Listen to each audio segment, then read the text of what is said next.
Utterly live. Mark, how are you doing? And tell us about that hallway for a second there. Well, that one's for the aficionados to spot. We've come a little bit up to date on the science fiction, away from 2001 in the previous two episodes. So right up to date, and this is the Rocinante.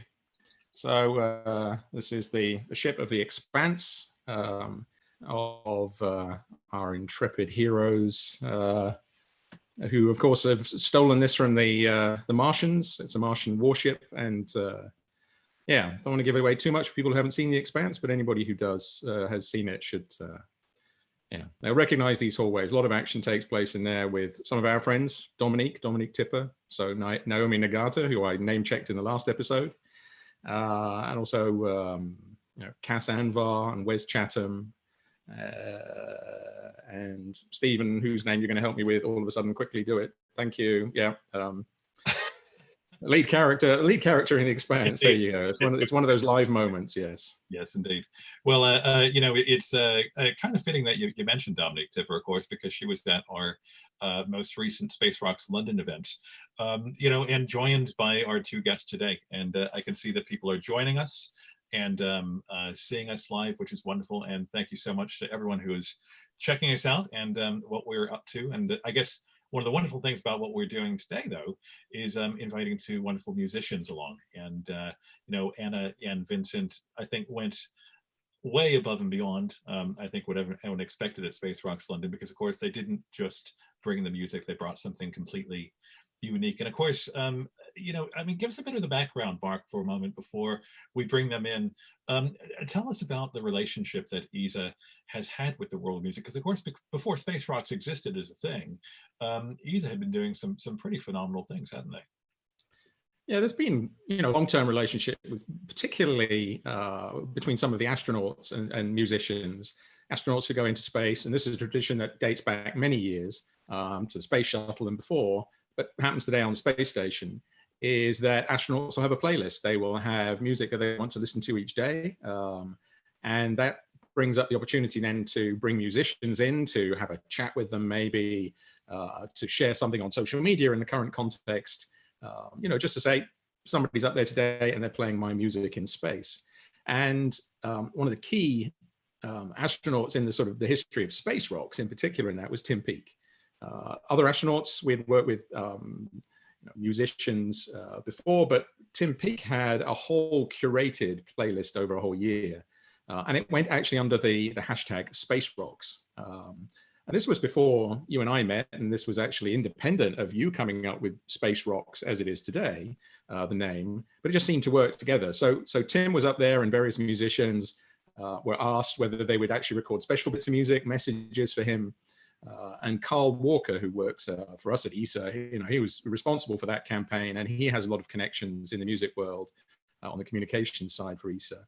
And then you and I got connected, and at that point, we had been doing a lot of work around the Rosetta mission. I mean, everything kind of comes back to Rosetta a little bit. We'd been working with various musicians who had recorded their own tracks, their own music, had used music in the background of videos. And one of the key people in all of that, of course, was Vangelis, film composer, well-known from Blade Runner, Chariots of Fire, many other films. He composed music specifically for the Rosetta mission in 2014, and then later a whole album in 2016. So when you and I got talking, it was very natural that we were interested in taking that live. Instead of having it online, take it live, have events, bring musicians in to inspired by space, but not just that, but actually have us, the scientists, talk to musicians, filmmakers, artists, actors, people in the cultural domain, and see how all of this plays together. So not just scientists talking to the audience and musicians, but as we're going to do this evening, scientists, people like yourself in the music business, Anna and Vincent, talk about where we're all connected. Indeed. Well, I mean, I guess probably one of the hardest things to always explain, I guess, is the feeling that when you look at the night sky, that's what I've always kind of maintained, which is that, it causes two responses. One is intellectual, just asking what is out there. And the second one is completely emotional. It's how beautiful is that night sky. And I guess that's one of the things about Space Rocks is it brings both things together in that way. And to my mind, the two things have always gone together. And I think by the response that we've had, a lot of people seem to agree with us. And certainly having people like Anna Phoebe and Vincent Cavanagh from Anathema in our events and interacting with us, I think a lot of musicians agree as well. So without further ado, I think we're gonna bring them in one by one, and just see if we can actually just I guess use that as the spark for our conversation today. And isn't it nice to see Uplink actually taking shape? And I can see that we have people returning over and over again. Okay, there's Anna. We're hearing you loud and clear, and you're holding an object, Anna. What's going on there? I'm holding my miniature space rocket. Ah, fantastic! Wow, wonderful. Well, we're just bringing in Vincent as well. He's allowed to be fashionably late because he's the rock and roll star. So yeah. Well, you say that, but I mean, we did have that wonderful evening up in Ireland for the British Interplanetary Society's Arthur C. Clarke Awards as well, and so I guess it's been a little while since I've seen you. Hey, how you doing, man? How you doing? Good to see you. Very well. I am. How splendid. I'm impressed by you guys. Your Zoom virtual backgrounds are amazing. It looks like you're in music studios. It's amazing. Keeping the illusion up. Well, it's so nice to see you both once again, and I guess it for us in some level, and certainly if anyone who is watching also attended Space Rocks London, it feels very much like a bit of a family reunion as well, because I think what happened on that day was really fantastic, and it's obviously something we're so pleased to be revisiting again today. But yeah, you guys have come armed. We've been messing around because obviously, like all musicians are kind of obviously in this lockdown with the real possibility that gigs may not happen for quite a while. So I think there's this search for technology to try and kind of come up with a way to do virtual gigs. So Vincent and I were having a little trial at it. We didn't quite manage it this time, but possibly in the near future. Yeah, it's new technology, but it's gonna happen. It's got to. Like, what we're trying to do is set up a way that we can actually jam virtually in real time with no latency and no audio glitches, but we're getting there. It's but for now we can sort of do like a sort of call and response. The only thing that works. I saw I didn't actually watch it live, but I've seen them play it back. The band Churches, they did this recently. They were all in separate places and they all communicated and they played a gig. So there is a way, I think, of doing a low latency on this. But yeah, that'd be great if that technology works out. Mark, where were you an hour ago? We could have done with you, like with this information, Well, we'll give you privileged access to one of the satellites. The problem is that between us and the satellites, there's lots of latency. That's not good enough, right? So you need the ground links for that. Yeah.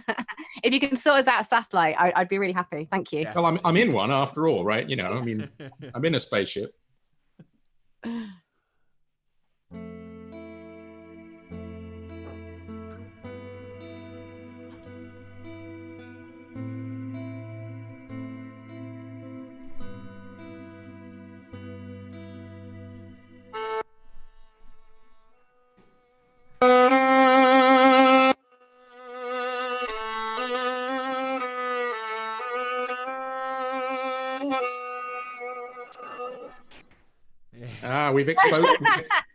We've instantly exposed the flaw, which is that Zoom only allows one audio channel at a time, I think. Whoever's speaking is on and the other, whoever's not. So that's why it was. So Alex, we need to record this in the background, man. We need to get. Indeed, we will certainly find a next way. time. Yeah, there's a way we can.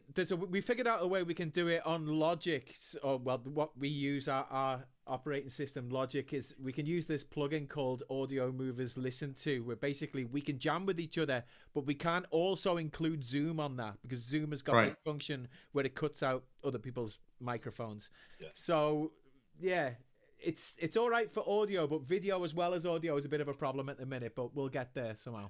I was checking through my Michio Kaku transformation, things that will transform our future, and there was nothing about live gig sessions in this book. So but what a fantastic echo of again what we did at Space Rocks London, of course, because of course you played a bit of a, well, I guess I should do a bit of Name That Tune. Can I give it away? I suppose, Mark, you certainly would have recognized it yourself, right? You know, a bit of Interstellar, you know, which I think was just such a summation of what we're able to do, you know, at that event, but also why we're here as well, because, you know, it's so interesting, you know, each of you, Anna and Vincent individually, you know, have interacted with science and space science in such profound ways. You know, in many ways, you're the expression of exactly what I think Mark and I and everyone at Space Rocks have been trying to get at with this whole thing. I mean, Anna, tell us a little bit about your work. Tell us about Between Worlds. Well, Between Worlds is kind of a long-term project that I started just about a year and a half ago. And it came about working with the University of Kent with their bioscience department. And basically, I was taking research images that are generated as part of research into gene expression. And a lot of the research goes towards battling cancers and Alzheimer's. And from that, I'd kind of created this choral work, which I premiered last year. And weirdly, the connection with space is that I called a lot of the pieces, I called Galaxies from Chaos, because even though they were showing happenings inside the body on a molecular level, there was something so galactic and so profoundly universal. Also, the fact that these processes are happening in each and every one of us. And it coincided with Vincent chatting to me about the Space Rocks idea happening before, you know, I think when you guys were still in early stages of organizing the O2 show last year. And at the same time, I think that's how Mark must have heard about me. And I think I released this track called Galaxies. And he said, oh, there's something like, so I thought it was just some really strange coincidence, a universal kind of coincidence that all of these things kind of happened at the same time. But actually, I think it was between Vincent and Mark, who kind of then got me involved in the Space Rocks event. And I remember saying, just give me 10 minutes. I'd love to do 10 minutes to write a piece. And then I kind of harangued Mark to let me come and visit him at ESTech. And that you're a very persuasive woman. Well, it's just I just love the idea. And I think that's an idea that all creators of anything, arts, visual arts, music, theatre, it's the idea that you take inspiration from other people who are experts or experiences, the human experience, and you try and express that through an emotion and through your art. And I think that's what this opportunity was. It was an opportunity to go to ESTech, to the testing facilities, and talk to people who I would never normally have access to, and then take that information and create music out of it. And so, yeah, that's why I harassed you so much, because it's just that was an amazing it's like a golden ticket. And I feel like often that's what music is. It's a golden ticket that allows you to unlock this whole other world that you would never normally associate with. Indeed. I mean, that's the wonderful thing about music. I think perhaps because it speaks to a kind of a universal desire to connect with other people. And I guess that's what it always does, is this connective tissue between so many different areas. And we certainly found that with Space Rocks. It just seems to have brought so many people together from so many different fields. And it's interesting, of course, because we had you doing that, Anna, and we had already been speaking with, you know, Vincent, and Vincent, you had come up with a remarkable idea. What was the name of the concept, the name of the set that you put together specifically for Space Rocks? The Space Between Us. Yeah. The idea of the space between us is, again, what you were referencing there about the universal within as well, the connection that we all have as a global species and of us as individuals. We wrote this album once called Distant Satellites, and we're referring to human beings themselves being satellites in orbit of one another, that sometimes they go in and out of your life and in and out of orbit from each other, but they're always still vital to each other. And our music is essentially about people. And so yeah, we sort of use a lot of universal imagery and concepts, like the term Distant Satellites, or like Universal, the song, to express these ideas of how important people are in our lives. Indeed. Well, I mean, it's interesting though, because I mean, I think, you know, just like both of your music, what both of you do. It's very ethereal, very otherworldly, and there's something about a cinematic feel to music that I think somehow complements just like visions of outer space and so on. I mean, Mark, you've done so much work with so many different sorts of people. I mean, people like Vangelis, for instance. And I don't know if space has an obvious sound, but it always sounds big. It always sounds soulful somehow, and just maybe it's Stanley Kubrick, maybe it's 2001 that's done that. Well, yeah, I mean, Kubrick, of course, famously for the film, there was a soundtrack that was composed. And he rejected it. He used the pieces that he had actually been using to play when they were filming. So he ended up using the Blue Danube, this beautiful waltz with the spacecraft moving around, which again, I mean, picking up what Vincent said, right? It's a human thing because it's about spacecraft moving around, but it's humans. That's how you would dance across the floor, right? I mean, so there's a human angle there. I'm sort of smiling because, of course, later on you get to the ligeti, the incredibly dissonant music, which is banging and crashing around. I wouldn't call that very beautiful, but certainly very contemporary at the time. But I just want to go back to what Anna said as well, to pick up on the fact that, she came to ESTEC. And of course, I work in the space science with the satellites looking around the solar system and looking away from the Earth, looking at distant black holes, at the Milky Way. And it was my pitch, that this is what Anna was going to write about, right? Was outer space. And she just turned it completely on its head and said, no, I want to write about Earth. I want to write about the place where we are. I want to write about the place that, we may have dreams of going beyond it. But again, connecting to what Vince is saying, this is where we are. We are the human race. We live on this planet and we're screwing it up, right? And so this piece that Anna wrote, No Planet B, sort of in a way melds into the whole message about what it means to be human, reflecting on the universe, but then looking back at ourselves. So for me, in this all, whenever we talk about space music, it's exactly that. It's the reflection back on what it means to us to be a kind of, a piece of the universe that's become self-conscious and is looking at itself, but never forgetting that we are part of it. I have to say that I didn't come to ESTEC with that intention. I came to ESTEC with the intention of doing exactly what has been done before, which is I thought I was going to write a 10-minute piece about looking out into outer space. And it was only because I went to ESTEC and only because I spoke to you. I spent 7 hours there. I really thought I was going to get, an hour of your time max. But I was there for 7 hours. I met all these scientists you introduced me to.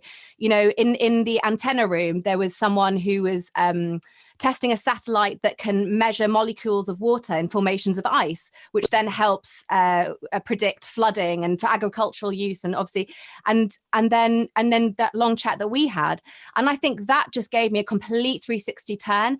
And it's like, Vincent will know this feeling. It's like sometimes when you're when you're briefed to write, music to picture, or I write a lot for dance, or maybe even when you're writing your own album. Sometimes that writer's block at the first bit is just when you're trying to get to the core of the truth of the matter. You're trying to find what is the actual message. And I think before I came to ESTEC, I didn't know what the message was. And I realized, it's not my message, it's the message of ESA, which is most of what they do is looking back at planet Earth. And a lot of it with the Earth observation data is tracking climate crisis.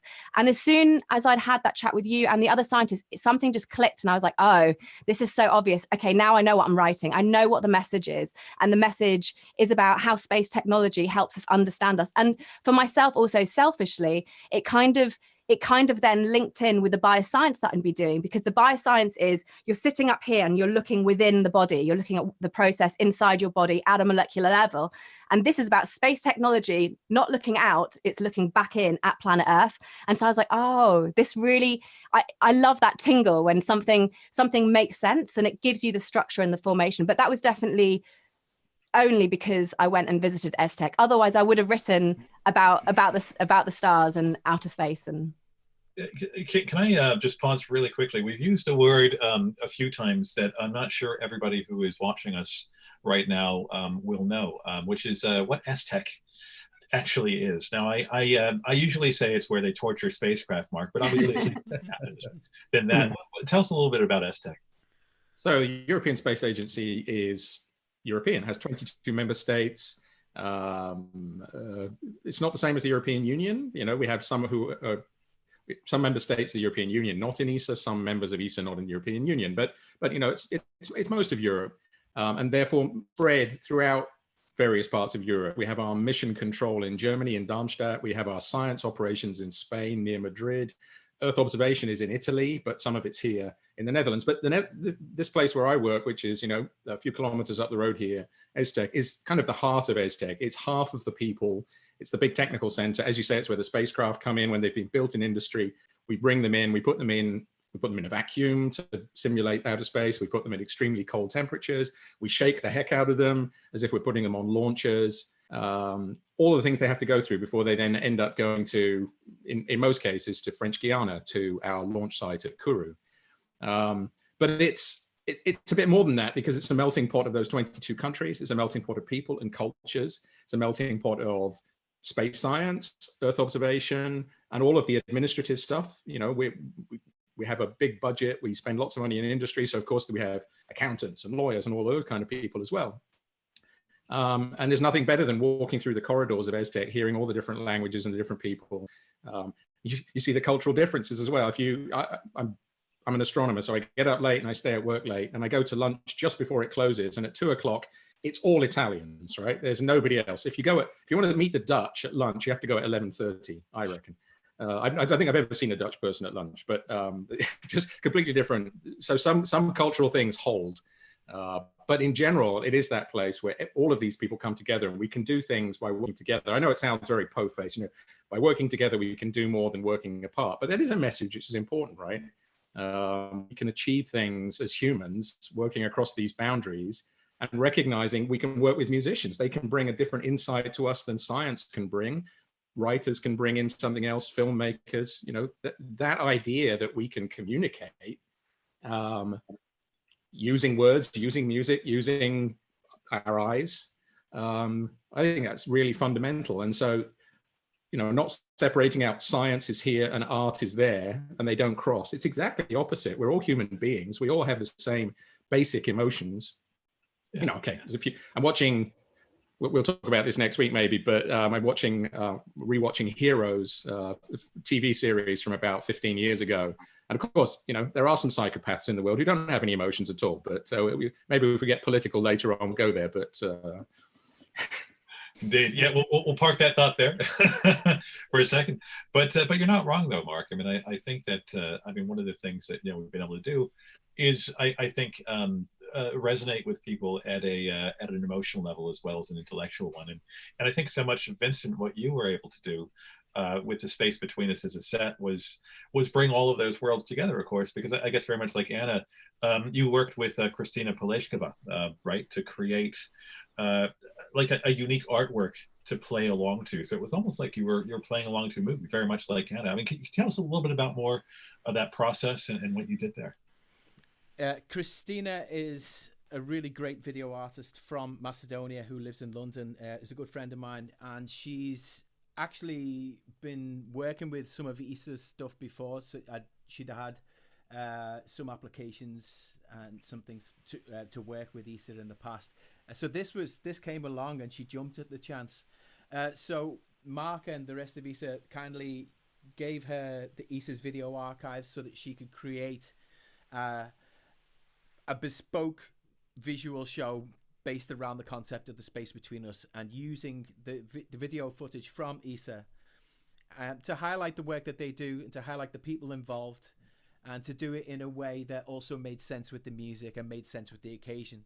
And she absolutely nailed it. And she's also got her own unique sort of visual style as well, which is very it's very cool actually. It's pretty unusual, but it was exactly fitting for the night. I mean, it was a powerful thing, and I think I guess you might not have fully appreciated it, but Mark was certainly there because I think we were both getting emotional. So there were a lot of engineers in the audience, and that's right, I think they were seeing some of their code from the Rosetta mission actually up on the screen in that way. And Mark, you were there too, and I think we hugged a couple of times at least there. Now come on, secrets. You know what? I think that's really one of the most satisfying thing about collaborating as a musician or a writer of music with another form is that you're not just sending the message back to other people outside of that world. It's all the most satisfying thing is sometimes is when you're playing it back to the people who are involved in that world. Because I think lots of people don't see their work up on a screen. A lot of the scientists or the engineers or the bioscientists, they're working behind closed doors. They're not celebrated. Maybe the end product down the line, like many forms later, is celebrated. But it's also really satisfying to take someone's work and to celebrate it and the music kind of provides a platform for that, or the visuals, or. Yeah, I would agree with that completely. I mean, I'm lucky enough that I get to go out and give public talks quite a lot. And as many of the scientists do, because they're kind of representing their work. But the engineers, the other people who sit behind it, don't get that opportunity so often. But it's a team effort. You can't do any science but if the satellite hasn't been built and if somebody hasn't signed the right piece of paper somewhere, hasn't done the right test. And using this opportunity to sort of break out. I've seen it with some of my colleagues, who normally would just be, straight up doing the job they do, and you bring them to an event like this, and indeed all the emotions break out, right? Because suddenly they see their work represented in a way that just hadn't been appreciated before. That having been said, I just one little anecdote about the piece that Vincent was talking about by Kristina. Much of the footage was straight from the archives, but there are a few occasions where some of the astronauts, our astronaut corps, appeared. And because those are people, we actually have to have particular permission to use them in a public environment. So that was okay for several of the astronauts, but it turned out that one of them who was in the piece was Luca Parmitano, and he was actually on the space station at the time. So he said, do we actually have to send a piece of paper up to him to get it to sign it? But somebody said, no, don't worry, I can sign this one on his behalf. We'll do the image release for Luca. But yeah, I mean, actually, often, go ahead. Sorry, I was just going to say, well, Matt Taylor actually sent us some of his data from the Rosetta mission, from the point where the impact moment. And so for him to see that at the end, we saw him in the bar afterwards, and he was like, yeah, that was good, that, the way we put it together. So, hats off to Kristina. Yeah, and the same, with Anna's piece as well, right? The No Planet B piece, which uses archival footage as well. I've seen it performed live twice, right? So originally at Space Rocks and then at the British Interplanetary Society. And the first time I heard it was before it was performed live. And, it's kind of classical minimalism to begin with, and the video reflects that, but then it breaks out later on into something much more emotional. And I have not, in the 3 times I've watched it, that break makes me cry every time. I mean, it is that powerful that music can bring out something. And in my life, smells can be very evocative, sights can be evocative, but music always is the thing where it can bring you to tears in a positive way. But I think it's so that moment, I think it's also when you're giving a magnifying glass through the music or through whatever art form you choose to use, you're using a magnifying glass to often highlight something which is a very simple thing in itself, a very simple beauty. And sometimes I think as we grow older, I think children have an innate ability to recognize simple beauty and fascination with something that's new. And I think as we become adults, we often forget to cherish and to nurture those, or to notice them. So I think what I like doing, and I think the same, definitely what Kristina did, or definitely in music with minimalism, or I think the reason that the music of Anathema is so emotional, often they're they're just driving this one chord, and it just gives me goosebumps. It's like the same as house music as well. It's that release, and it's usually when you're taking something very simple and you're doing that through repetition, but also when you're noticing something. So that emotional moment, the pictures that I was scoring to are just pictures of planet Earth. They're pictures that you've seen, satellite images of forests, mountains, of beautiful lakes. It's nothing that anyone who hasn't ever watched any kind of nature program hasn't seen before. But it's the combination of putting those and on a repetition, and it's building to something. And when you know that the title is No Planet B, that you're basically saying, look, appreciate what we have. Look how amazing this all is. And I think I think when your brain, you're seeing something, but your brain is making all these other subliminal connections that you might not necessarily consciously be thinking of at that time, but you're putting, oh shit, you know, planet, yeah, we're destroying the planet. Oh my, the space technology, and oh, I'm part of this story. I'm part of the story because I'm a human being, or I'm part of the story because I'm an engineer, or I'm part of the story because I've got children and I want to leave the world a better place for my children and their children. So I think it's that, going right back to what Vincent said, it's about human connection, and it's about bringing all those elements and then just timing it. You're just timing how to introduce those feelings, and that's what kind of causes the emotional reaction, I think. Yeah. Did you ever see Philip Glass's collaboration? I forget the name of the director, but he did those. Was it Einstein on the Beach or The Voyage? The Koyaanisqatsi. Oh, okay, yeah. Koyaanisqatsi and Poscati. Yeah. So it's this combination of the music driving the emotion behind the images that you're watching. Let me use the opportunity to jump in, because there's something you said there which struck me. I mean, we said right at the beginning, right? You guys aren't playing live. You can't go out at the moment.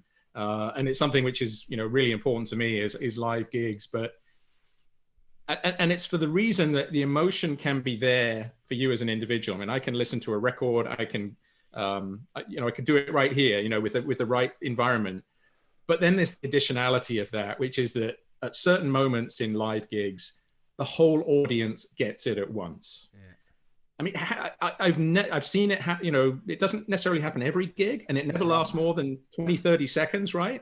It's unbelievable when it happens, and you look at everybody else, and even you go to the band afterwards and you say, what the hell happened right there? And they go, I've no idea. Do you have any insight into what the hell that is? The DJ dropped the bass.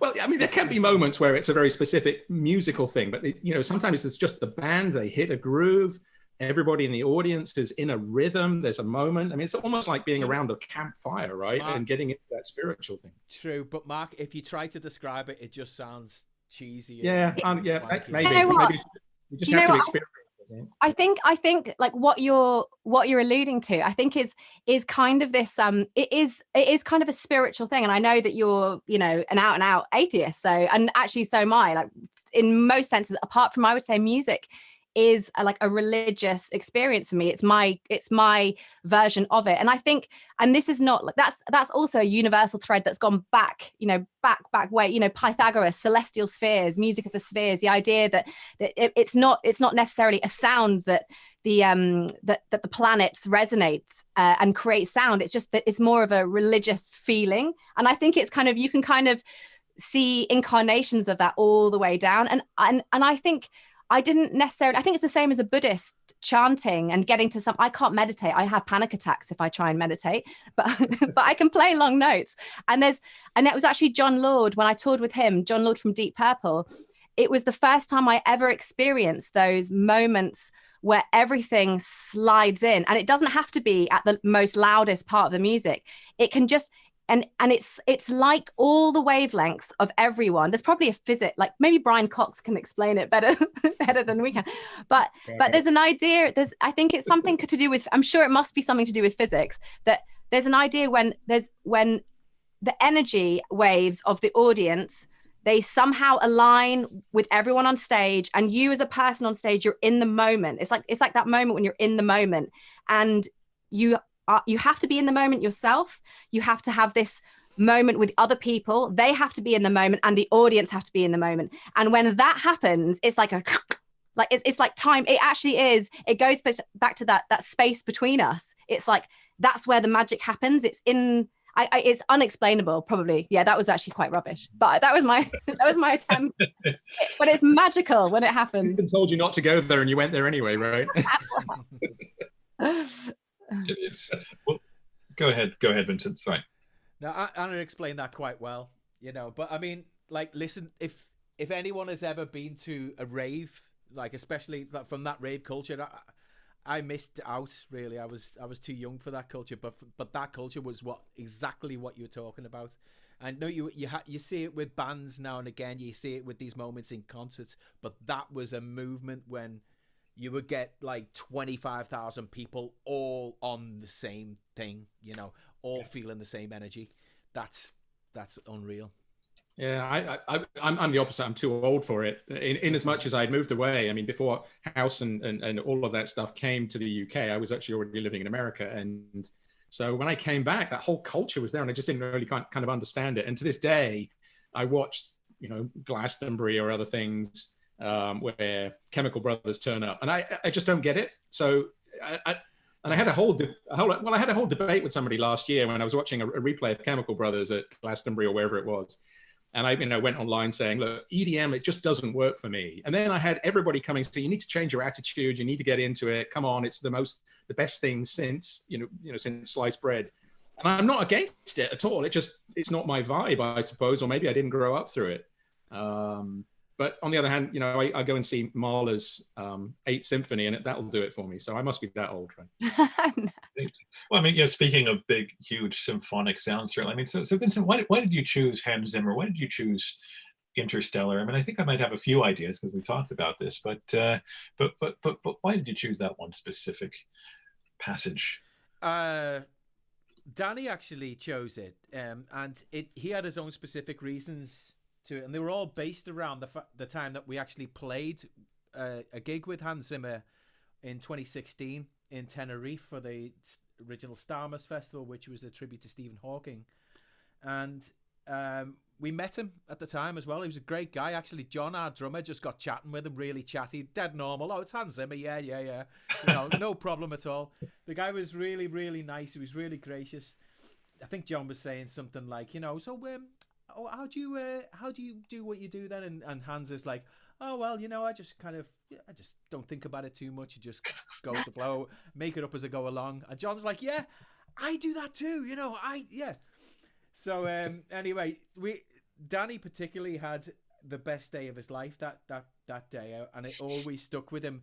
The moment that he was watching Hans Zimmer perform Interstellar with his daughter in his arms, and that was the best moment of his life. And I think that moment was the spark of the idea for us to keep that song in mind, and then eventually do it with Anna and Kristina's visuals at Space Rocks.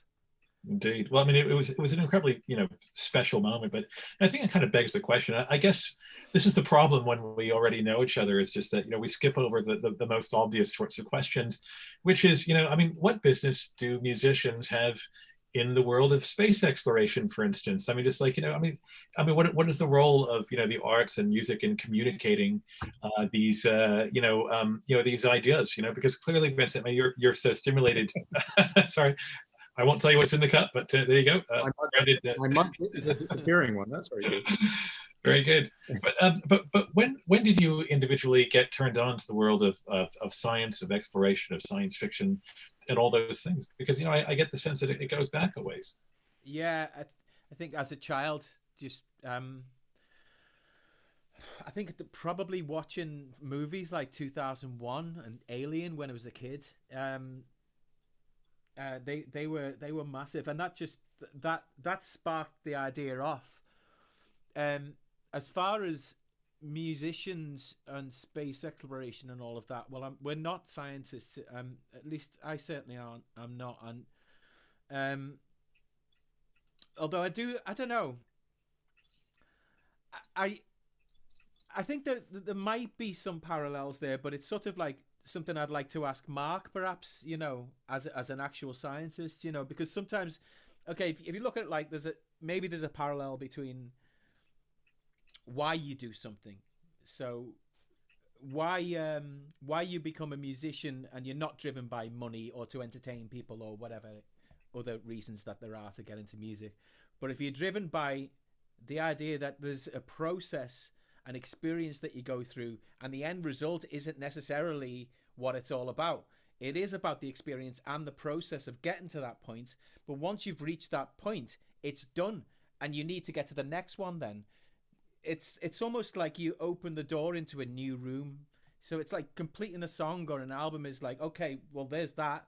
I'm here now. Where do I go next? And maybe, I don't know, maybe there's some parallels in science in the process. Oh, I think so. We talked a little bit about this in one of the previous Uplinks. Alex asked the question, what's the most significant moment in your career? And, you know, there are many. I mean, there's lots of stuff which is continuous, the being in a community or working together to solve problems. But perhaps more in the musical direction, there are those moments where you've put things together and indeed a door opens, right? And you just suddenly move through it. And that might be a discovery. You might be at a telescope and you point the telescope in a place where you suspect or you think there might be something there based on all sorts of evidence, and something pops up out of nowhere and you're the first person ever to see that. And that moment of discovery must be like that moment when you find, you know, the course or the, you know, a bridge or some piece, and you say, there it is. And then it's behind you. And then for the next year, you might be writing the paper up, you might be going to conferences talking about it, but it doesn't capture that moment the same way. Yeah. You want to move on. I want that sense of discovery again, right? Yeah. And for some, you know, it might also be on paper. It might just be figuring out a theory. I'm an observer. I'm not a theoretician, but I'm sure for those people who actually work with the numbers on the page, finding a particular combination which opens up a window onto how a process works must be the same for them. So yeah, I think they're very, very similar. It's tried to say it's about the journey, but it's not about, you know, I think it'd be really weird as a music fan. It'd be really weird if the aim was to be famous, right? Yeah, because that can't motivate you enough to be a musician, because my brother's an artist, right? And there's lots of artists who don't make a lot of money. You might want to be the famous one who makes lots of money. Same with musicians. It's got to be an inner thing, an inner drive. You'd be surprised, actually, Mark. There's a lot of people just want to be famous for famous' sake these days, you know. Yeah, but I think there is a difference. Last year, I sat, as a result of this bioscience project, I sat on a panel at the University of York Festival of Ideas discussing the relationship between the process the processes of creativity behind science, maths, and music. And I think one fundamental difference I find is that music is so subjective. Yet there might be moments where, like, if Vincent and I are writing a tune together, you know, and I'm doing like 5 takes of violin, or we're trying out different riffs and different ideas, we'll both know when it's right. Like if you're working with someone, and it might just be because you've chosen people to work with where you are kind of on the same wavelength anyway, your tastes are the same, but it's beyond that. There's something where you'd like to think that there's some kind of objectivity where something becomes, it feels like you've got to the truth of the thing. But the fundamental difference is that other people can dismantle that. They have their own subjective preferences, whatever. When it comes to maths, the whole way maths is built is that you have to present, and then all foundations of maths, I think, are like, it's like Jenga. They're all kind of built on these formulas which have an objective truth to them, I think, right? More than music. So I would take Vincent's position on this. I mean, certainly in physics and astronomy, it's one of the great things in my field is to watch people fight with each other over decades over their interpretation of the same data. You know, is it this? Is it that? Is my theory? And a lot of it's about ego, of course. We're human beings, right? My theory. Like guitarists discussing strings or something. Absolutely. I'm not going to name any names here because, you know, they're all watching. You know, people who I've been going to conferences for decades, fighting the same fight every time. One person gets up to speak, the other one gets up. They disagree with each other on some fundamental aspect of whether magnetic fields are involved or not. So you say that there's don't you get to a point where like it's either true or not true, or they're right or they're not right? I mean, in a fundamental way, that's not really how science works, right? Science is constantly iterating. You know, Newton was right for a long time until he wasn't, right? Einstein is currently right, but maybe he's not, and maybe there's another modification which will come along, which, I mean, if you think about the way relativity works, relativity is deeply mind-bending in a way that Newtonian mechanics isn't. They're both trying to explain the same thing, but relativity goes into places that are not commonsensical. They're not about throwing a ball across the back garden to the dog, right? Which is kind of Newton. Black holes spinning around each other don't obey this. They obey the same laws of physics, but they don't make any sense to us because it's not something we ever come across. So to say that science is at some point transcends a boundary and becomes right and true almost is the antithesis of how science works. It's always a very good approximation to the truth until you throw something at it which is outside of our experience or outside of measurement, and it might all fall apart again. I mean, look, let's be honest, astronomers are pretty rubbish at the moment, right? We've lost 95% of the universe. If you go back 30 years, 40, 50 years before the need for dark matter and dark energy arose, we pretty much had it sorted, right? And in the meantime, we've lost 95% of the universe. We know it's there, but we have no idea what it is. So that kind of keeps us in business, which is one nice thing, keeps us building new satellites. But I think it fundamentally, I've said for years, I'd like to see a massive paradigm shift in science, a bit like quantum mechanics or relativity, because they really screwed with people's minds as scientists at the time. So I'd love to see that happen in my lifetime, just not in my field, because that would undermine everything I've done. So we'll have a paradigm shift in somebody else's business. Well, you know, but this is really interesting though, Mark, because of course, I mean, this is the thing where you're positioned in the world of science. You know, you deal every day with how you communicate what we know or what's knowable, you know, based on observational data, you know, and so on. But you know, the thing that I guess is always not exactly there, and it's been described so beautifully. There's a wonderful book I read years ago called Moon Dust, which you and I have spoken to about, where it's basically writing about the Apollo astronauts and just how these people that went up into space and they experienced this overview effect, right? You know, being in orbit and seeing the fragility of the Earth, you know, the thinness of the atmosphere set against the backdrop of space. But because we didn't send poets up there, we didn't send creators, artists, these are engineers, these are test pilots, you know, these are, you know, incredibly you know, intelligent people in their own ways, but you know, they kind of came down not always being able to find the words or the means with which to describe what was also really so obviously overwhelming to them, which was the beauty, you know, of it all, the wonder, you know, maybe the sadness, the fragility, and all those things. I mean, Anna and Vincent, I mean, do you think that therefore perhaps we should be sending musicians into space as well? You know what, I just read, did you read the same article? There's a magazine, Sci-Art Initiative, who I've just started following on Twitter, and you literally yesterday I read an article, but I can't remember the guy's name, but it was basically a massive opinion piece saying how with space travel and space tourism, the fact it's these huge six-figure sums, but actually since the beginning of time, you always have had poets or musicians or artists to kind of communicate the experience, the human experience,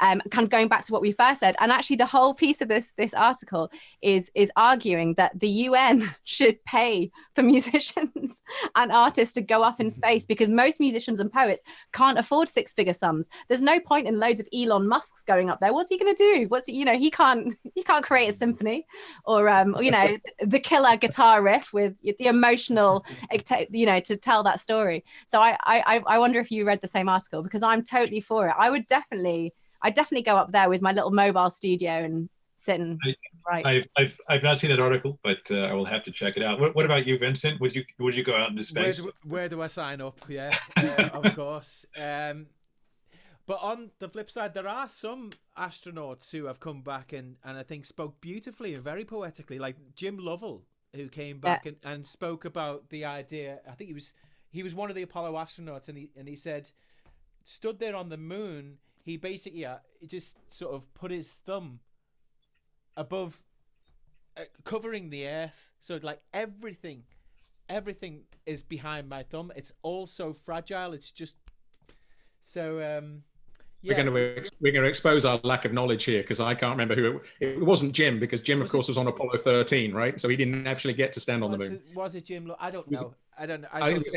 Yeah, it was, but you're right. I mean, one of them did it, but somebody will write in on YouTube. Alex will see it, and we'll get that information in a minute. I'll look.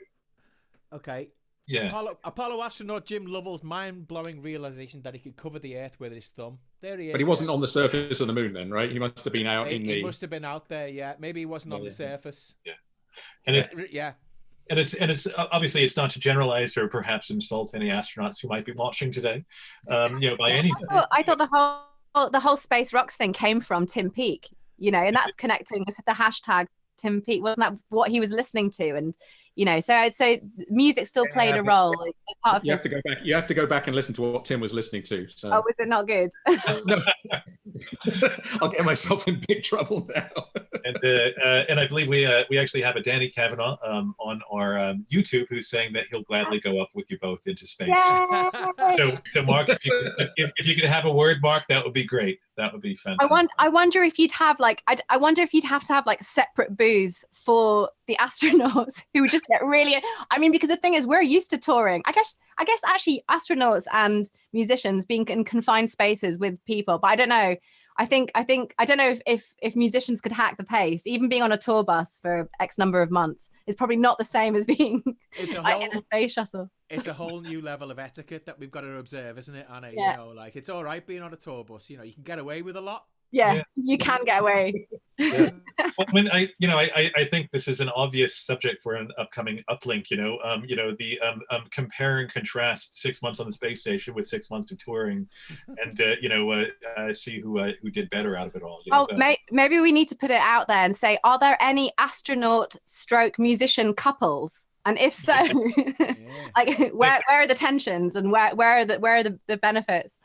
Oh, absolutely. And would any astronauts want to go on tour? That's the real question, right? That's the thing. Well, we're actually coming up to a part of the show where I guess it's nice to invite all of the people who've been patiently waiting and watching to kind of post some of their questions. And it's actually super cool because we've got people watching from Turkey, from Portugal, from Iran, Brazil, Syria, and Liverpool. Among other places, which is a super cool thing. And before we actually got into our questions, I wanted to add a comment actually from Matt Taylor, who is watching, for Vincent, who said he actually showed some of the footage from Space Rocks to many of the crew, who were behind Rosetta, and they were incredibly moved to see it conveyed in that way. And so it seems that the door swings both ways, which I think is a wonderful statement on the power of all this. So there's a question. Yeah, indeed. And cheers to you for doing that, Vincent. A question for both of you. So when did you first get interested in space? That's a question from beginning astronomy. We covered a bit of that before, but Vincent, you mentioned some movies. Can you tell us a little bit more about that experience? 2001. I think again it was the music as well that was part of it, and I was heavily into how music and movies work in when I was a kid, and there was something about 2001 that got me into that. But I think Alien, the film Alien, when I first watched that was one of those breakthrough moments, because I'm a massive horror fan and I loved that film, and I'm actually just about to rewatch it. I think it's time.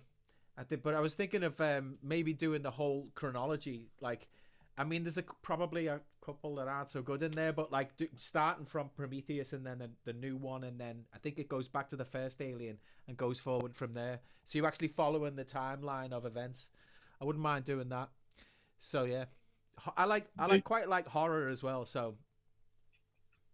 Yeah. So I've got a massive thing to admit right now, is that I've never seen Alien. Wow. I Anna. I know. Can we still seriously? I feel like a fraud in this conversation by just admitting that, because I don't watch horror films. I can remember being really scared by like Gremlins. That's the most horror I've watched is Gremlins, and it gave me nightmares. And I remember like being able to scare myself in the mirror, like pretending like my face was changing. and I've never been able to watch her. I feel like I want to promise you that by the time we next speak, I'll have watched Alien. I don't know if I can do that, but I mean, my interest in space, I honestly have to say that my background is much more, my parents aren't really into sci-fi. My parents, it was never something that was in our house. My mum is a social worker for children and families. My dad is a historian for the Holocaust. So it's like, and then we had music. So it's kind of like I'm kind of deep rooted in this very kind of political, social activism, which is very grounded in the here and now. So weirdly, this idea of like fantasy and future worlds and sci-fi, apart from, you know, reading 1984 at a very young age, and kind of anything that was kind of futuristic but based on the political and social activism, is kind of was a very big part of our family. But anything that was kind of more fantastical, and it's only really when the futuristic and fantastical became kind of entrenched actually in our everyday living. Like, you know, even like now we're living as avatars. We can't go out, we're quarantined, and we're living these other lives, like either through, you know, through the internet. I mean, it's kind of, if you said that, or like the Dave Eggers, like The Circle, or, you know, when I think it's only when there's been this kind of crossover point, because I guess technology, everything's moving so quickly that it feels like we've overtaken almost the sci-fi topics that were, I don't know, that's so, yeah, but I've never seen Alien, sorry. It is time. It is time. I'm not ready. Yeah. You need a big couch. You need to hide behind the couch. It's okay. Just like watching Doctor when you were a kid, right? Like this. Yeah, exactly. It's all right. You know, I should throw in another comment there. Harriet Brettle from a previous Uplink is actually watching, and made a very good point that Ellie in Contact, this wonderful film and book by Carl Sagan, you know, says we should send a poet to space, which is an interesting comment. It would seem that Carl Sagan would agree with what we're talking about. We have more people who join from Argentina, from Texas, and more. So yeah, quite an international crowd here, which is a wonderful thing. Another question from Stephen. Any space-related movie or TV shows that you most like that you're watching right now? Oh, Vincent?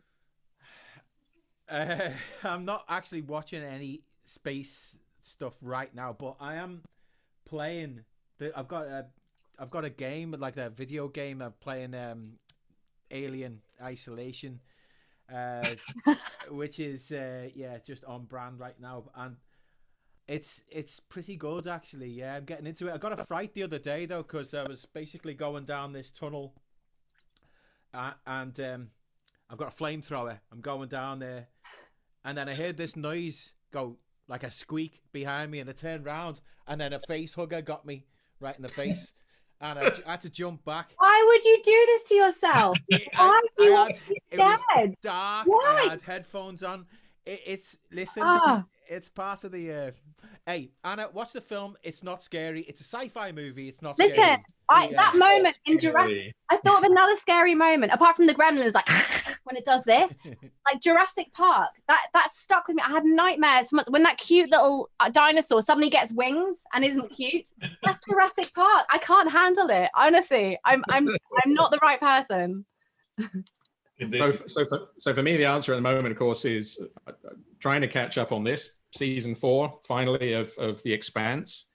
But yeah, the thing I have just started watching, which I blame you for, Alex, and the magic of virtual backgrounds. You may recognize that.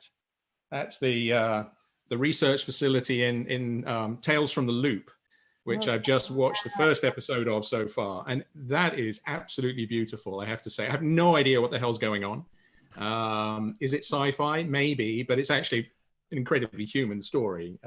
Absolutely bonkers TV, you know, you wouldn't see it if it on a mainstream channel, perhaps. It's incredibly slow paced, beautiful, very much a human story. You know, maybe aliens will come and maybe I shouldn't watch any more episodes, but for the time being, at least, it's a lovely, lovely series.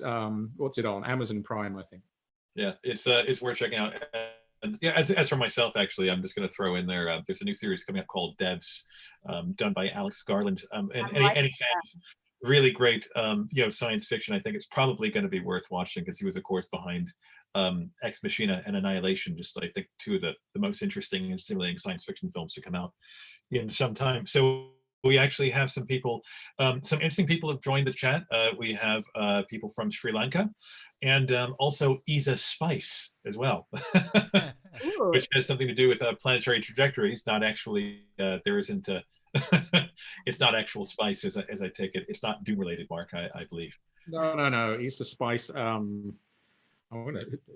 should know who that is.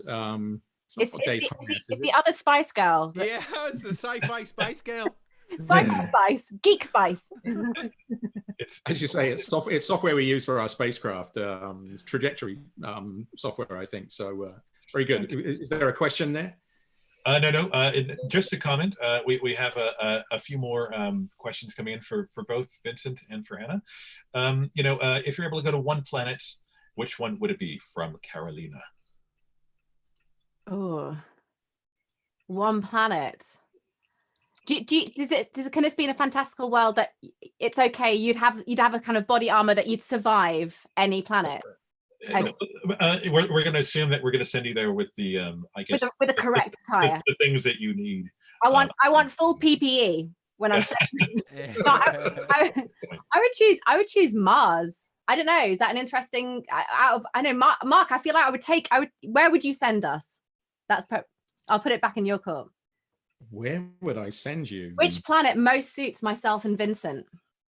I think one of the, there's a lovely little film, if you've got time later on, called Wanderers, which was made a few years ago. And it's actually set to, we're going to talk about this on every single one of these uplinks. Carl Sagan, there's a narration about, today may not be the time that we go out there to, we've got things to deal with here on the Earth. But in the future, maybe we'll go. And there's this beautiful animation using real imagery from various spacecraft that have been there, but then superimposing humans in the foreground. And there's this lovely sequence walking across one of the ice moons of Jupiter or Saturn. Yeah. And that's not only because you're on that place, but then you've got this glorious, enormous planet floating above your head. I mean, and I actually have this sort of slight, I think maybe even Tales from the Loop has this in. I have this sense of, the majesty that must be there when you're utterly overwhelmed and made utterly insignificant, right? Yeah. It's when you go to the mountains or when you see the ocean in front of you, that sense, or in a forest with enormous trees, to be on one of the moons of Jupiter or Saturn and look up and have that planet filling most of your sky. I mean, here's a weird thing, right? I mean, I'm a space scientist. I do this for a living. But, every time you see a movie and there's spaceships in Star Wars or in anything, right? Just for a moment, think about that. How is that possible? What is it actually doing? Why is it floating? Why is it actually just there? Why isn't it falling down?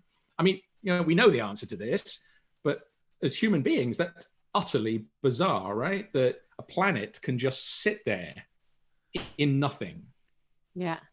Right? You're such a romantic. Who needs I think, Mark, you should be sent into orbit. I love the idea, because obviously an obvious answer is the moon, because there's you have, as a human, you already have a connection, a visceral connection. Or Venus, Venus has been looking gorgeous in the skies this last few months. But I think there is something that you connect to the idea of the moon. But I think actually you're right. Something that would give you that thumb moment where you see yourself in perspective to something greater and realize how small and insignificant kind of we are, and yet all of our human experience is wrapped up in that tiny moment. I think that's very beautiful, Mark. You should write that down. How about you, Vincent? Which planet would you go to, and how come? I'm having one of the moons of Saturn. Saturn's the coolest planet. Don't care what you say. It is. It's got the rings, and I'm doing that.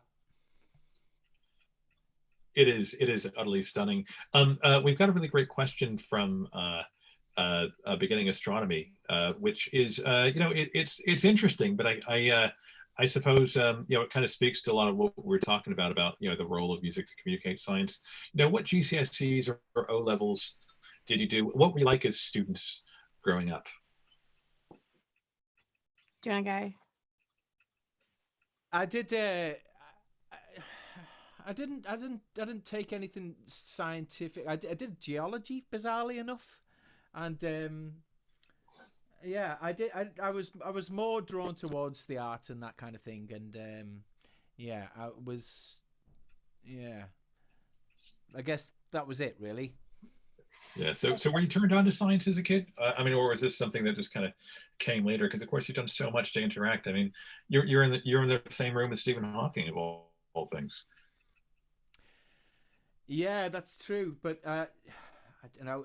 It was music that drew me to that, wasn't it? You know, I mean, I've been incredibly fortunate in my life to be given these kind of opportunities, and I don't know, like I think I have to thank my brother Danny a lot for this kind of thing, because when we left school, we came from a city where your qualifications didn't mean much. You know, if you wanted to do something with your life, you had to do it yourself. You had to make something of yourself. And when we first started out, it was my brother Danny who used to write all of the music and really got us off the ground. And all of that emotional side of the band, and why, you know, people like you know, Garrick Israelian, who invited us to play Starmus and gave us the connection with Stephen Hawking. All of that comes from his love of Danny's music, you know. So I have to say thanks to Danny for that. But the experience that we had with Stephen Hawking was the most profoundly, I don't know, it's the most profoundly grateful I've ever felt about being in this band, and an extreme honor. So do you want to hear a bit about that? Yes, absolutely. Well, when we first were asked to do the song, it was just because the organizer of the festival, Garrick, knew that we were fans of Floyd, and said, look, do you want to do this song? Because basically Stephen wants to do it, and I think you could do it. So we said, okay, absolutely, of course. And then over the next couple of weeks, as we were sort of getting rehearsals together, the original sample didn't exist. And at this point, I think I'm right in saying that that Stephen wouldn't have been able to actually trigger it live in real time. So what we had to do was find a way to get his voice into the song. So we tried the original synthesizer, or just try and find a version of the original synthesizer, but that didn't work, and we were about a few days before. So we contacted the organizer, who then contacted Stephen. Next thing you know, I get an email about half an hour later into my inbox, and it's from Stephen Hawking, and he's basically re-recorded it for us right there and sent it to us. And we were in rehearsal, and we played it over the speakers, and you could, it was like a reverential tone, you know, when the masses are gathered to hear the Pope speak and everybody's quiet, you know. It was like one of those moments. It was like hearing a great scholar speak, and everybody shut up, and you could just hear the crackles and the little bleeps in between the sentences, which, I don't know, it was spine-tingling moment. And then to actually perform the piece with Stephen on stage, it was the greatest thing that we've experienced live as a band. And he was amazing.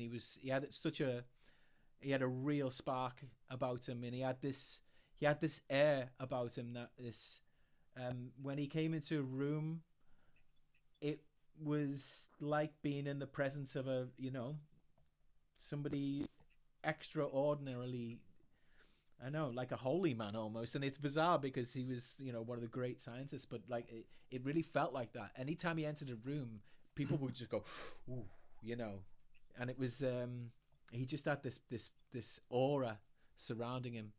And all his family were great, and his all his aides and all that at the time. And it was just beautiful. I have an anecdote. I only met him a couple of times. One was in Cambridge, University of Cambridge, and it was actually, I think, either the 60th or the 65th birthday of Martin Rees, the astronomer royal. And there was a big meeting. Lots of the people came, and of course Rees and Hawking and people like Roger Blandford, other very famous physicists. They were all contemporaries there in Cambridge. So Hawking was there. And there was the meeting, and then you go out for a coffee and come back in, And every single time, Hawking was the last person to come back into the room. And of course, you know, he's in a wheelchair and it's more challenging for him. But I think after about the third time, Roger Blandford, who was the chair of the session at that point, sort of turned with the, you know, sort of evil look in his eye and said, "I'm very glad you could join us, Stephen." And you just saw this flicker of a smile on Hawking's face. You know, they were friends from way back when. You could just tell there wasn't any reverence between them in that sense, because there shouldn't be, right? They were. So I think when you know, I felt the same as you, right? I mean, I'm not his contemporary. I wasn't from that group, but it was nice to see him amongst his peers, and a different sense that he was kind of the naughty boy who was playing up his fame, and the rest of them were having none of his crap. I just thought it was lovely. But you opened the door for me there. I'm going to seize it, because if we don't do it, it won't happen. You talked about growing up in a place where, you know, not getting qualifications was the important thing, but making your own way. It was on the Anfield Road. So what are we going to do about this season, man? What are we going to do? I'm sorry to just have to listen to us talk about Liverpool for a second. What's the way out for us, Vincent? Are we going to win this? You know, are they going to let us win? I don't know. If it were up to me, yeah. But I mean, everybody's speaking from their own biased point of view at this point. A lot of fans from other clubs are saying, "Oh, we should just make it null and void. You know, what's the point in finishing the season right now?" But look, we've waited 30 years. We can wait a bit longer. Well, there's that too, right? It is. We are the greatest football team, club football team at the moment. We'll do it next year, right? If they don't give us this year, and we have to play it again, then yeah, we will win it again. Yeah, because I was thinking you were talking about being in the presence of a holy man and so on, and the reverential hush in the room. That's going to be the moment that the Premier League finally comes to Anfield, and Mo Salah scores the goal. That's going to be the holy man, right? And look, mate, if Jurgen Klopp walked in here right now, I'd be exactly the same as it was with Hawking. I'm telling you. Yeah, well, you know, I gotta say, you know, winding it back to that, actually, I wonder if some of my old colleagues at Classic Rock magazine would be bothered if we borrowed something from them. They always have a question they run in the magazine called Ever Met Hendrix. I think maybe we should have one, Ever Met Hawking, you know, just to bring on that. I mean, going back to the original question, Anna, I mean, how about yourself? I mean, when were you first exposed to science? Did you do GCSEs? Were you into it as a student, or was music always your prime and sole passion? So really, I was really academic at school, but and it was sort of across the board, all subjects apart from science. And I think it's down to the teachers. I don't think it's down to science as the subject it actually is. I think it's down to the way that it's taught in schools. It's like having like the equivalent of a bad language teacher who instead of teaching a language teaches you sentences to regurgitate, to learn and regurgitate. And I think I never saw science as something creative. I never saw it as something where you could express your own opinion, or even, you know, when you write an English essay or you write a politics essay, you look for there's the moment where you build one argument, then you find a counter argument, and then you come in with your own argument. And I think that the fact that the way that science was taught there was never even two arguments. It was just this is the fact, learn it, regurgitate it. And so I think it didn't just didn't interest me. And I remember I had like an academic scholarship and a music scholarship as well. So it was always between being a politician, which is what I originally wanted to be, and then music sort of tussling on the side. And I remember the only class that I ever got thrown out of was a physics class. And I remember it was because I asked a question, and I didn't understand the answer, because all she did was repeat what she'd said, but louder and slower. She didn't explain it. So I think this idea, I just grew up with this idea that science is something that is like a flat line, rather than, you know, the whole 360 that it really is. I think so I never had any interest in science when I was growing up, actually, weirdly, and it just arrived today. So when you were talking earlier about, you know, what TV are you watching, I'm really watching very little, because I'm homeschooling my two kids at the moment, or, you know, spending a lot of time with them, obviously, because they're not at school. And then in the evenings, I'm in my studio here trying to catch up on everything else. But one thing that did arrive is a science kit. And I thought, do you know what? And I was thinking of my physics teacher, and I was thinking, I wish I could show her now that I've bought a science kit, you know, to make all, you know, to make like little little circuits with my kids. So I think it's something that I've come back to very late in life. Just thinking that having exchanged many messages with you over the last 6 months on politics and so on, I can genuinely say that at school you must have had a bad language teacher, because I love the idea of a bad language teacher. You know, only 4-letter Anglo-Saxon words will be taught today. Well, you know, we're both, you know, I mean, there's been lots of things to be angry at politics about for the last, you know, for the last year or so. The world is definitely a crazy place. So, yeah. Indeed it is, but music, and indeed, well, I guess just like the joy and wonder of space is something that continues to bring us together, no matter how far apart, you know, we tend to be. We just had a hello from Mexico, and just a final question, I guess. You know, I'm kind of curious.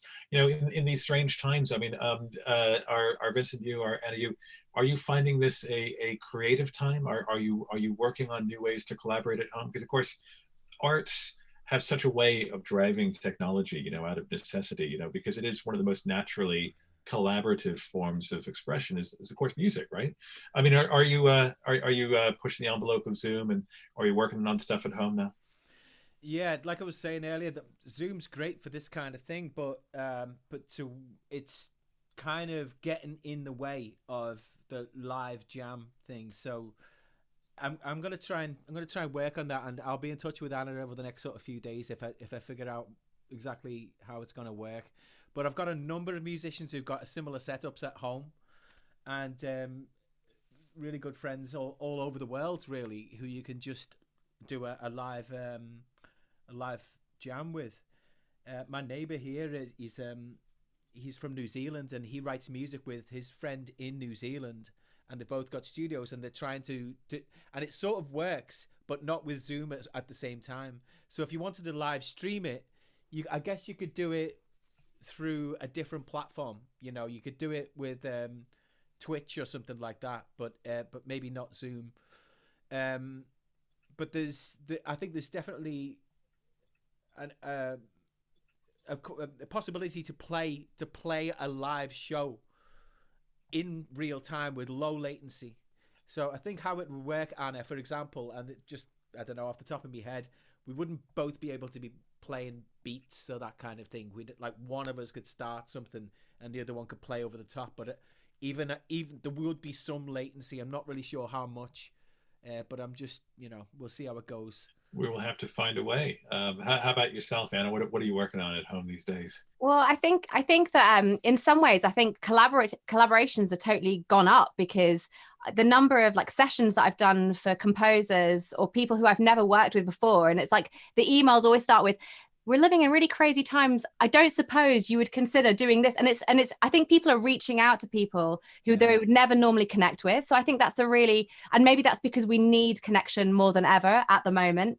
And also because people do have time, they are at home, and just even there's an amazing database that one composer, Nanita Desai, she set up this an incredible Excel doc for all the musicians who are able to record at home and do remote recording sessions. And so suddenly I feel like because of this, I've suddenly got instant access to loads of musicians I can be working with. I've got a track coming out tomorrow, actually. Friday, sorry. And it's because this is a track that I wrote because actually I was feeling really uncreative. I think I've never had writer's block, but I think the kind of anxiety that people are feeling at the moment, I think it definitely also got to me as well. And it felt like for the first time, I didn't know, it feels like we're in this weird limbo phase and we don't know what's at the other end of it. We don't know I had all my tours have been cancelled going right through till November. I've got stuff that's, you know, we don't know if it's going to go ahead. So there's a whole thing as an artist when you're used to touring, I don't know how you're meant to manifest your sort of doing shows or whatever. So I think like Vincent was saying, people are searching for new ways and new collaborations, and people are making music at home and just putting it out there. And I think I guess that's a good thing to come out of it all. You've been continuing to work with Aisling, right? I mean, I've seen you and Aisling in is that been live, or have you been recording things together and then syncing them and putting them? So we tried doing that live as well. And again, for a radio session, we tried to do like a live radio session. But once you're working with two musicians and then the latency, I think it's not quite there yet. The technology isn't quite there yet. But as Alex was saying, that sometimes, you know, the constraints drive the technology. So at the moment, there's one app that does it, Audio Movers. But I'm sure that through this, there are people, in the same way I saw a message, a 12-year-old is 3D printing face masks. You know, if we've got 12-year-olds 3D printing face masks, that's more of a priority than getting technology for musicians to live play. But I think if we've got 12-year-olds printing face masks, surely there must be someone out there who can develop the technology to do sort of live in sync video and audio. Surely there is a way. Vincent, sorry, you were just saying something there for a second. That's fantastic, and I think we're all going to explore that. So there's this idea that we're all sort of learning new techniques and new disciplines at the moment, and I'm sort of doing that as well. But like a lot of people, like yourself, Anna, you know, you do have anxiety some days, and I think it's important to remember to not put pressure on yourself. Like, especially like one of the things about good mental health is to don't set like unrealistic goals. And if the only way you can get through the day is by just watching Netflix or just getting through the day, whatever, just do that. Just do whatever you've got to do. This isn't forever, and it will pass, and we will go back to some kind of normality gradually.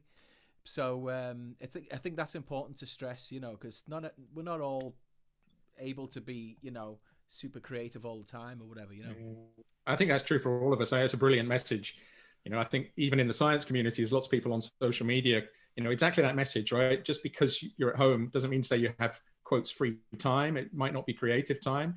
I mean, there's a pandemic out there, right? People are dying, and it's hard to ignore that. And sometimes you have to because you can't cope with it, but it doesn't mean to say that you can just turn on everything normal.